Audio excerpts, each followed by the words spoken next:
Hola from parking garage. Hey guys, how you all doing? If you can't, well, I'm sure you've already clicked on the video so you know what we saw, but if you didn't and somehow this is just appearing on your feed, I think you can tell what we just watched. Yes. Otherwise you are stupid. Yes, and we don't like you. Go away. No. We saw the new Teenage Mutant Ninja Turtles, Mutant Mayhem.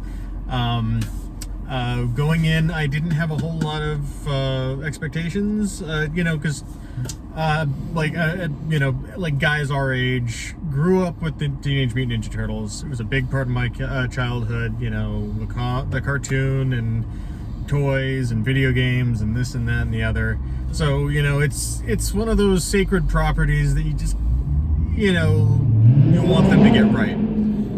Yeah, I'm with you. It's sort of like, it's like what I was telling him. It's like ever since like Nickelodeon bought the rights like years ago, like the bar has been so low for a long time that I don't know. Like, actually, I do know. For me, it's like it's like you keep going on a date with somebody and you're hoping for it to turn out well, and they often keep disappointing you. Yeah. Like, as far as like the recent quote unquote recent Teenage Mutant Ninja Turtle project, TMNT products or projects, like there was that one that Nickelodeon did a few years ago. I think it was a CG one that was like they made April like a really young skinny teen girl, like she was very young. I thought that was okay from what I saw. That was fairly decent overall. Like, not the worst. Yeah, I thought it was. I mean, I had it. Like, I mean, it's been a long time since I've seen it. My only complaint about that one was like that was during the craze of like the emo goth days, where it was cool to be emo or something, and they made Raph like really really emo. Yeah. That's all I really remember about that one, to be honest with you. I was like, because I'm a really big Raphael guy, and so like when they did that, I was like, you're ruining my guy. And he's a Leo guy. Yeah, I like Leonardo. I like them all. I mean, they're all good characters. That when they're done right. Yeah, they're all interchangeable. Okay, so enough about, I think, at least for now, about the disappointments in the past. What did you think of this one? Oh, I thought it was fantastic. Yeah, I really liked it. We see all these movies and we're like, oh, what drum roll are they gonna like? Yeah, we liked everything so far, but to varying degrees. But this was really well done. I liked it a lot. The animation especially was just fantastic. Yeah, I thought the animation was fantastic. I thought the music was really spot on from like what I remember from the original TV show. Yeah, it was pretty,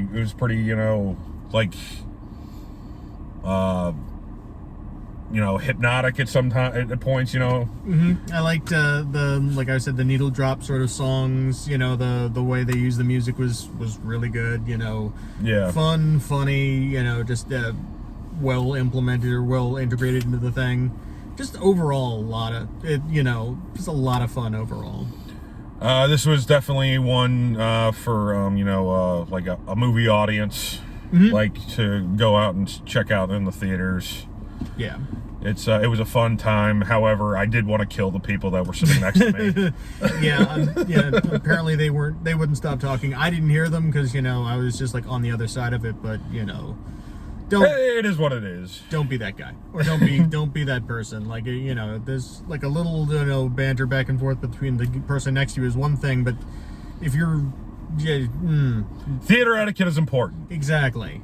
There's a reason why they have that shut off your cell phone and shut the hell up kind of thing before movies a lot of times, because people you pay enough to see these things in theaters, and then, some jag off is up there, making it about them. Especially when we're in the IMAX theater, because those are like, almost $20 a seat. Yeah.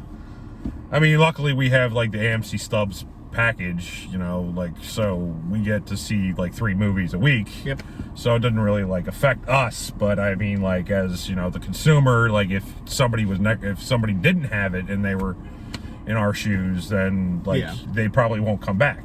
Yeah, it's some bullshit. But luckily, the movie was good enough that you know, it didn't really affect your experience all that much.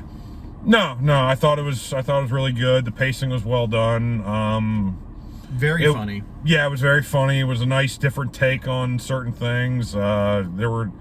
What I really liked about it was like what you said earlier about like how the trailer didn't like give out, like the trailers did not give out like anything. Yeah, they barely showed you anything from the movie in the trailers. Just a couple of jokes here and there, and sort of the dynamic of the turtles. You know, they felt more like teenagers in this in a lot of ways than in previous incarnations. So like the teenage thing, I think was sort of played up, and I think that worked really well. Yeah. And it didn't go, like, without spoiling anything, it didn't go where I thought it would, or like necessarily toward the end. Like, you know, it goes in directions you don't expect from this franchise. Yeah, exactly. There are certain elements and characters that aren't in this that you're expecting to be in a Teenage Mutant Ninja Turtle movie. Not to give anything away, but and plus there is a pretty awesome post-credit scene at the end. Yep. So if you're going to go see this and you're going to go see it in the theater, make sure you stay throughout the whole thing and stay for the post-credit scene as well. Yeah, I liked their April a lot. I thought she was a lot of fun, an interesting take on the character. You know, everybody, I think, you know, like all the characters were well implemented. It was, you know, but I especially liked, you know, the 4 turtles in April, and their Splinter was interesting. Yeah. Jackie Chan as Splinter was awesome. Yeah, they didn't. It's funny, they never referred to him as Master Splinter. It was just Dad. Yeah. Which was an interesting, you know, because it was like, it's always been like a child and father dynamic, but this it's really more, it's accentuated, and I think that was fun. I agree, and I wish that I I had my gear. I bought my gear last night.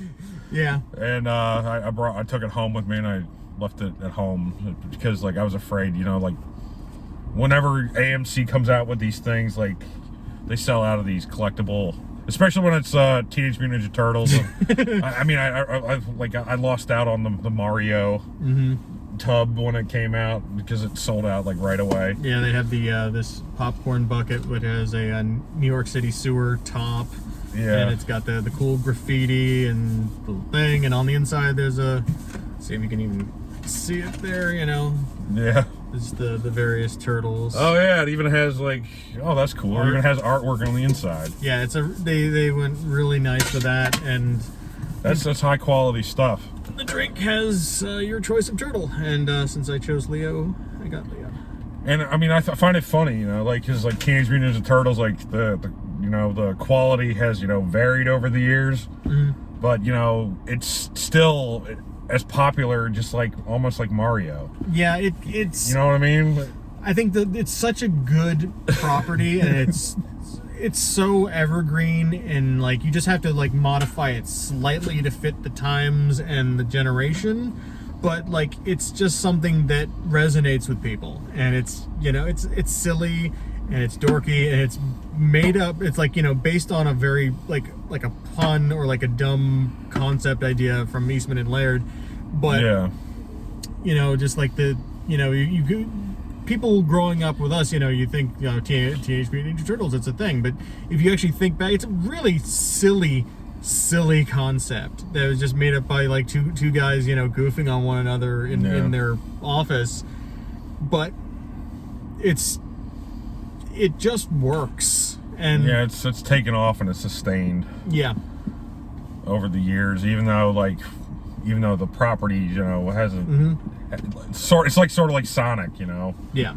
You know what I mean? Like Sonic still has like that sustained value, even though a lot of the video games haven't been great. Yeah. Over the years. Sonic has Sonic 06. This has what, like the next mutation, that live action thing they tried to do, like in the Michael Bay one. Michael Bay. I never actually saw any of the Michael Bay ones because I couldn't do it.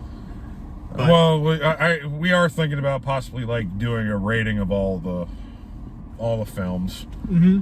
Even I guess even the Michael Bay one and the CGI one from 2007. I should watch that at some point and watch those and just get it out of the way. You know, I'm enough of a fan. Like, I watched the shitty DCEU movies just so that I could know.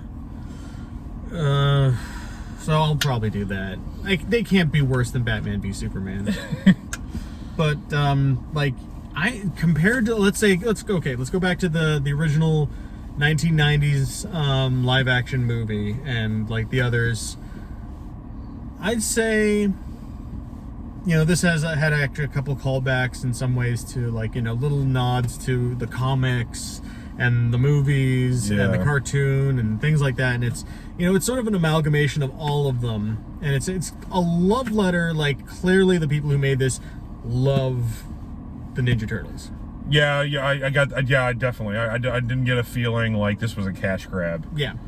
You know, like so many times, you know, you go into a thing and then you find out it's nothing but a cash grab, and then you're pissed off at the end. Yeah, and it's a lot of the, like, you know, the animation took a lot from Spider-Verse, and like a lot of movies nowadays are kind of getting their style from that because it worked so well. But this it's like, you know, that kind of a love letter in the same way. Like, you know, you can tell like the companies who footed the bill gave it to people who wanted there to be a really good piece of representation of something that they cared about when they were growing up, or when they were, you know, I'm guessing. How old is Rogan? Like, you know... he's now in his 40s now. Okay, so I like... think he's 43 now. I think he was born in 1980. Okay, or so maybe yeah. he was 82 or something. So not too much older than us. So, like, he generally in that place of, like, where he was probably, you know, wearing the mask and running around with a fake katana or whatever turtle he was. Yeah, exactly. So, you know, it was, again, just... a really good movie. I am super pumped to see this like turn into like a series if they can keep up the quality. Yeah, I'm stoked to see where it goes next. Like, you know, I went in with very low expectations. Just like the only thing I can basically compare this to is probably like when I went and saw Batman Begins. Okay. Like after, you know, what Joel Schumacher did with Batman and Robin. Like, I thought, you know, when I went and saw Batman Begins, like, I had no expectations for it, and then, like, it blew me away. Yeah. Like, this right here, I'm not gonna say it, like, completely blew me away, but it was pretty close. Yeah, it was just fun and good, like, beautifully animated, just great character work, you know. It gave, everybody has the personality you'd expect, but it's enough of a tweak so that they feel like, you know, something original. Like, you know, they made the Turtles their own. Yeah, and it's nice to see that Paul Rudd is going to be in something that isn't going to bomb. Yeah. Sorry, I had to do it like a quantumanium joke in there. Yeah. But I'd say, you know, if you have a love for the franchise and you like those original movies minus the third one, which can, you know, piss off, well, you know, like, that's actually the last one I saw in theaters before I saw this. I hadn't been to a turtle movie in theaters since the 90s. But oh god, it's so hard. How would you put this up against those? How would I put those up against those?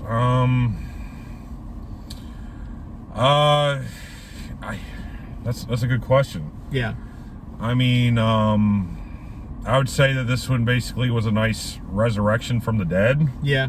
You know, because like just what we said, you know, like the first two Turtle movies from the 90s, you know, were iconic, like the Jim Henson properties. Yeah. That, you know, did the work on them. They were like iconic at the time, and then the cartoon was iconic, and they even the ninja rap was iconic Yes. from the second one, which they put in this one, by the way. Yeah.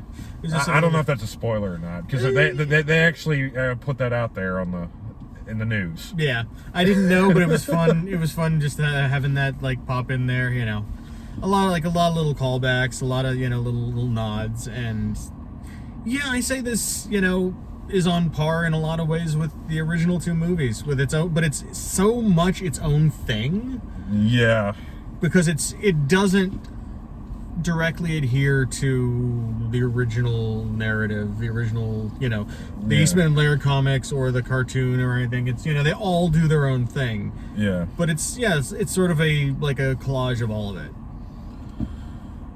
Yeah, definitely. I would put this probably right below the second one. Maybe. I'd have to ruminate, I think, a little bit. I'm gonna rewatch some of those, and maybe I'll we'll come back and talk about it. Maybe we can watch the shitty ones and do a retro look back at the movies, and then sort of discuss them and do that if anybody wants to see that kind of nonsense. Yeah. Or we could just say I'll just say right now that this is the best animated one. Yeah. Because the animated one from 2007 is definitely not as good as this one. Yeah. No, this was great. If you already knew if you wanted to see this, and you're probably going to go see it if you haven't already. But if you were on the fence, go see this. It's going to be fun on the big screen in theater. It's an event movie. You see it with a bunch of other nerds who like this kind of crap, and it's just, you'll have a good time. Yeah, I'm there with you. So what kind of grade do you give this? Oh yeah, I'd say a B+ going on an A. Yeah, I was thinking like A-, B+, somewhere in there. I give it an A, because it was just fun. It's easy. I would I wouldn't say this is I saw somebody on Twitter yesterday that I don't know if you heard of Mundane Matt. Oh yeah, I've heard of him. He rated this as the best animated feature film he's seen all year. I'm not even. No, I think Spider-Verse by quite a bit. But it's putting a movie up against Spider-Verse is unfair. Yeah, that's what I'm getting at. Is I'm right there with you. I think Spider-Verse is. It's head and shoulders, but again, that's that's not a fair fight. This is, and Spider-Verse is not only that, but it's so good that it's an hour longer than this, and it doesn't feel like an hour longer than this. No, this was well paced, but Spider-Verse moves just so fast. And that's talent, If it's basically 2.5 hours long and it's animated film, I think Spider-Verse is actually the longest animated feature. Yeah, at least that's what I've heard. Yeah, and it doesn't feel like it. I just saw it again with my wife, so that because she loved the first one. Yeah. And the second time was just as good as the first time, and that movie just This is not even close to as good as that, but it doesn't need to be. I'll still buy my turtle merchandise. It doesn't have to be. No. We're not saying that there has to be an argument which one's better. Just enjoy them. Yeah, exactly. It's a different thing. Even though this kind of cribs heavily from the style in a lot of ways in the animation, and it's sort of a low frame rate, but it's really funny. It kind of gave me almost claymation vibes in sometimes the way characters moved, and the really funky designs, the angular humans, and the way that the turtles. I like how the turtles have different sizes and proportions like they do in some of the newer ones, rather than just looking the same, but having different colored masks. But yeah, just visually, whoever designed this, had a lot of fun, because it looks like a comic or like a drawing, like a chalk drawing sometimes, or watercolor at other times, and it's gorgeous. It's a really, really pretty film. Yeah, I'm so glad that they're doing animation like this now, because we had this discussion, you know, like a couple months ago, where we were like, I mean, I like animated films, but the problem is, you know, that like so many of them started looking exactly the same. Yeah, this is ever really since like samey. Toy Story. Ever since like Toy Story. I mean, I love Pixar. Don't get me wrong. Yeah, Elemental was solid. You know, Elemental was good. You know, like these. You know, Pixar is very solid, but they're, you know, they have their style. They have even when they divert from it, it can kind of tell it's a Pixar movie. Yeah. But this, I liked. Like somehow they were able to get a Puss in Boots movie to be genuinely visually interesting. I thought that was a great, gorgeous movie. You know, so thank you, Spider-Verse, for everything you've done for animation. But yes, thank you. And RGB, I have to take a little shot at you because there's actually like a Nintendo 64 controller in this movie. Oh man. It did make me want to go back and like put in the collection that just came out. I got for the PS5. I can't remember what it's called, but the one that has like all the arcade games and the console games. Makes me want to play the Ninja Turtle games. Let's just say that. But yeah, really good movie. And wow, we've been rambling about this for a while. Hey, well, I mean, like there's a lot of videos on YouTube that are like 20-25 minutes for reviews, so I mean, exactly, we're right in the realm. I mean, usually if you're looking at like 9 to 10 minutes, then it's probably we're not as excited about it. Yeah, but yeah, there's a lot I could say more, but yeah, just go see it. You know, I hope it does really well, and I mean they set it up for a sequel, obviously, because you know if it's Ninja Turtles, it has franchise all over it, so. Yeah, let's make this happen. I can't wait to see us. Yes, please go out and see it because we don't want the same thing that happened to the 2007 film to happen to this one. This is so good. You know, like the 2007 film, I'm sure they wanted to do a franchise, and then it didn't do very well at the box office. I remember correctly. Yeah. And so that's why it just got shelved. Yeah. I think I'll pick up the Steelbook for this if it comes out. Yeah, I mean, it's definitely, it's shelf worthy. It's going on the shelf, whether it be Steelbook or just the 4K Blu-ray. But yeah, that's happening. All right, so if you've seen it, comment below. Yeah, like, subscribe. Let us know what you think. Was it as good as we thought? Was it better? Are we stupid? Hey, tell us we're idiots. Exactly. Hack frauds. I know I'm an idiot, but it's good to have confirmation once in a while. Yeah, we just enjoy films, and I'm definitely gonna probably see this one again. Yeah, I might take Sarah and my brother-in-law because they both like The Thing, and hey, the more the merrier. Sounds like a plan. All right. Say goodnight, Babs. Good night, Babs. You want to hit the button?